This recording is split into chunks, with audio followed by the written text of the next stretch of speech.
જવાનું પસંદ કરે છે? એનું સૌથી મહત્વનું કારણ શું છે, શ્વેતાજી? સૌથી પહેલા તો અત્યારે જે આ ઘટના જેની પર આપણે ચર્ચા કરી રહ્યા છીએ ખૂબ જ દુઃખદ છે.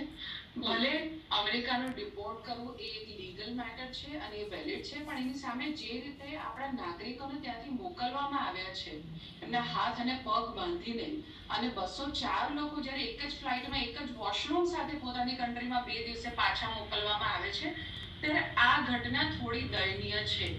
હવે એની સાથેના કારણોની વાત કરીએ કે આપણા ગુજરાતીઓ જે મેક્સિમમ આમાં એટલે કે 33 લોકો હરિયાણા અને ગુજરાતના કે જેમને ડિપોર્ટ કરવામાં આવ્યા છે એનું કારણ જોઈએ.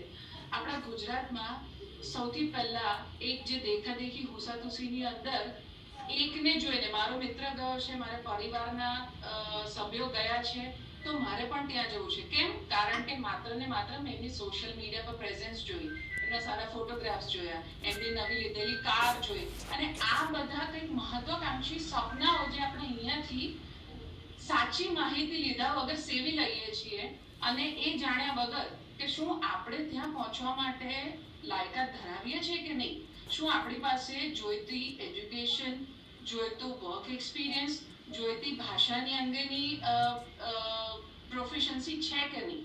આ બધી આસ્પેક્ટ પર વિચાર્યા વગર જ આપણા લોકો ડાયરેક્ટ એવું ધારી લે છે કે મારે પણ યેન કેન પ્રકારે અમેરિકા જવું છે. એ લીગલ વે હોય, ઇલીગલ વે હોય, જેમ તમે પણ શરૂઆતમાં કહ્યું એવી રીતે ઘણા લોકો ડંકી વે પણ પ્રેફર કરે છે, જે ખરેખર ખૂબ જ ચિંતાજનક વસ્તુ છે. એવા દેશો છે જે બીજા અન્ય દેશોમાં અત્યારે શું પરિસ્થિતિ છે, તે શું કહેશો આપણે કે આવા લોકોને આપણે રોકવા માટે એમને સમજ આપવી ખૂબ જ જરૂરી છે?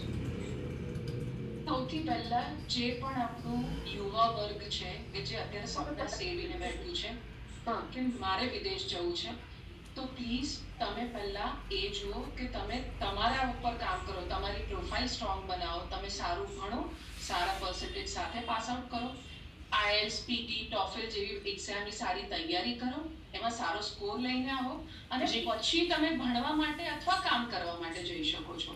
જી બિલકુલ. ત્યાર પછી જવાથી એમનું ફ્યુચર પણ બ્રાઇટ જોવા મળી શકે. અવશ્ય મળે. તમે એમની વાત પૂછો છે?